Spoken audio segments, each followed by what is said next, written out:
Hey, good morning, church. I pray all is well with you this Friday morning. Uh, I'm recording this on Thursday. It's a beautiful day on Thursday, but it looks like Friday we might be in for some strange weather.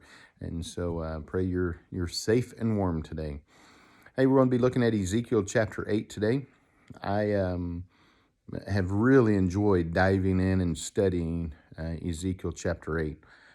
And it starts with, in verse number 1, it says, "It came to pass in the 6th year of the 6th month." If you go back and compare that to chapter 1, it's been 14 months since chapter 1. So a little over a year has passed from chapter 1 to chapter 8 when we get here. And here you see Ezekiel, and he's with the leaders, the elders, uh, and he's really kind of over in the area of Tel Aviv, and if you were in Israel, and he has a vision. And that vision is God reaching down and grabbing him by the hair, back of his hair, and yanking him out of where he is there around Tel Aviv and pulling him over to Jerusalem, and brings him into the temple. And puts him inside the temple. In fact, in verse number 3, you'll see that it says that he brings him into the inner court there in Jerusalem. And then you'll see also in verse number 3 there, it talks that he put him at the seat of the image of jealousy. Now, what is the seat of the image of jealousy? That is, in this vision, an illustration of about what's about to take place, where he's going to show Ezekiel what he sees that is going on inside the temple. And we could relate it to us today as in the church, what is going on inside the church. But I would tell you, you need to go a step further and say inside the temple, we are the temple of God. And so in chapter 8, as you read this, you will see just one abomination after another that is revealed.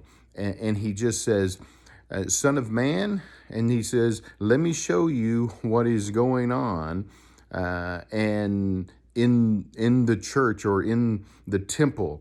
And he starts to show him all of the idol worship that's going on from and there's like 5 of these just repeats of this abomination. Just keeps getting worse and worse. And here's what they're doing inside the temple, and here's what's going on in dark places, and here's what the women are doing, and it just repeats itself. Now, remember, this starts where he says he's at the seat of jealousy.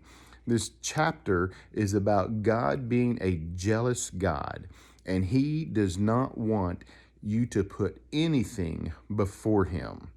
And in our temple, our body, folks, and I'm not talking about just your physical body, I'm talking about the person of who you are.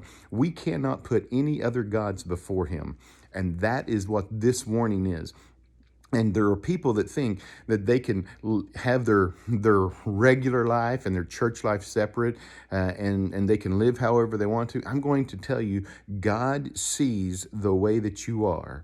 And he knows that if you are putting other things before him, and he says, "I am a jealous God." And he actually says inside this chapter, he said, "It causes me to separate myself from them." In fact, I want you to look at what happens at the end. Remember, these are people that are putting things before God, and they have other gods that they've created. And look at what it says at the very end. In verse number 18, "Therefore, I also will act in fury. My eyes will not spare, nor will I have pity. And though they cry cry in my ears with a loud voice, I will not hear." This is something that God says he takes extremely serious, and that is us bowing down or worshiping other things. And we got to be careful what that is. Materialism, pride, entertainment, all the gods that we try to create in this world. Anyway, I hope you enjoy this study. It's a really interesting chapter. Look forward to seeing everyone. Hey, men, don't forget, Saturday morning, we're going to be meeting 8:30 for breakfast, 9 o'clock for Bible study, and then look forward to church on Sunday. May God bless you. Have a great day.